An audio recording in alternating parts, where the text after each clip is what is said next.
Good morning. Are you Spencer Brousard? Yes, ma'am. Oh gosh, hold on just a second. No,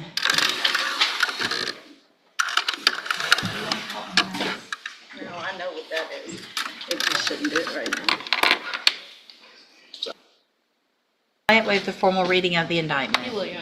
Mr. Brousard, in cause number 25, DCCR 1442, you're charged with the second-degree felony offense of aggravated assault with a deadly weapon from July 27th of 2025. And how do you plead to that charge?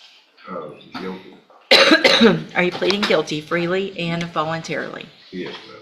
And are you pleading guilty because you did what they've charged you with? Yes.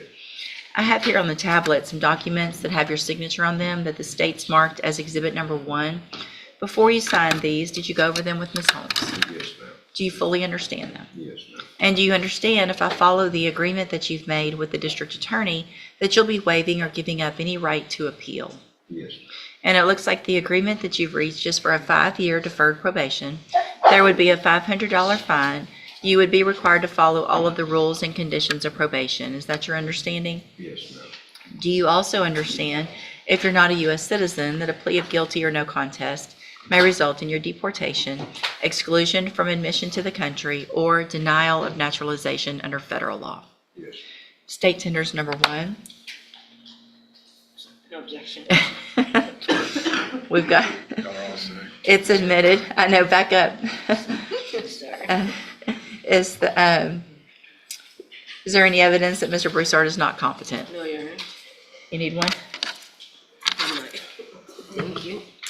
All right, Mr. Brousard, I'm going to find that you entered your plea of guilty freely and voluntarily. Find that you're mentally competent and you understand the nature and the consequences of your plea.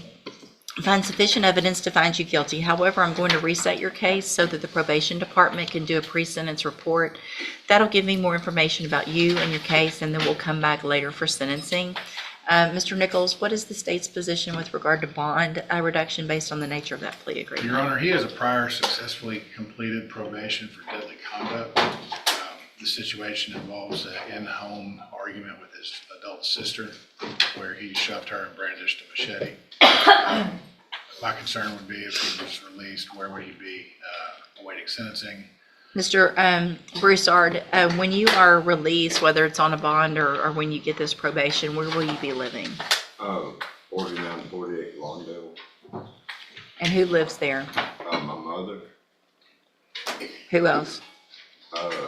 There's 2 other couples. There's Lindsay's daughter, my niece, and her boyfriend, and another couple. Okay, where does Lindsay live? Lindsay lives at the lake, Toledo Bend. So you understand that you're not going to be able to have contact with Lindsay. Yes, ma'am. So if there's some family get-together at the house where you're living, you're going to have to leave if she comes Judge, over. I do have that address as her address in my file. I'm not saying she doesn't live at the lake or whatever. Okay. And I'll let the court know she called yesterday, spoke with my investigator, wanted to drop charges. But because of the evidence in this case, I think I could prove it regardless. That's why we reached an agreement this morning. Okay, so what I'm going to do, Mr. Brousard, based on the nature of your plea agreement, is reduce your bond pending sentencing to $1,000. If you make that bond, there's some very important conditions. First, the very first thing you do when you're released is go to the probation department so they can get that pre-sentence report done. If you don't do that, you run the risk of me not accepting the plea agreement. The second thing is that you're to have no contact or communication with Lindsay Gaspard. So if she is living there, you're going to have to find another place to live. You're going to have to figure that out, okay? If I find out that you're having any contact or communication, or she contacts the DA's office and lets them know that, then you run the risk of me not accepting the plea agreement. All right? Okay, you can go back with the bailiff. Thank you, Your Honor. Thank you.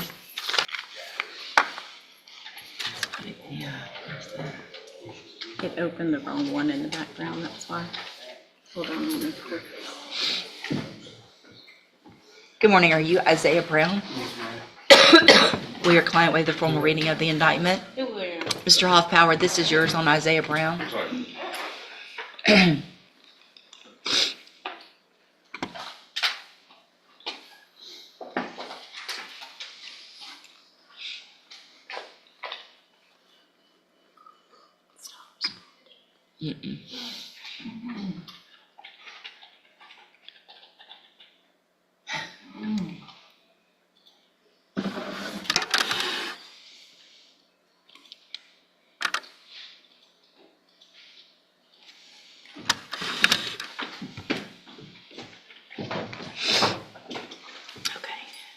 So it's a reduction to state jail. Yes, Yes, ma'am.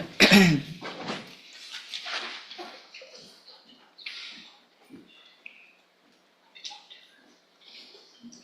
Okay, Mr. Brown, in cause number 25 DCCR 0356, the state has elected to proceed on the lesser offense of a state jail felony, abandoning or endangering a child with intent to return from February 9th of 2025. And how do you plead to that charge?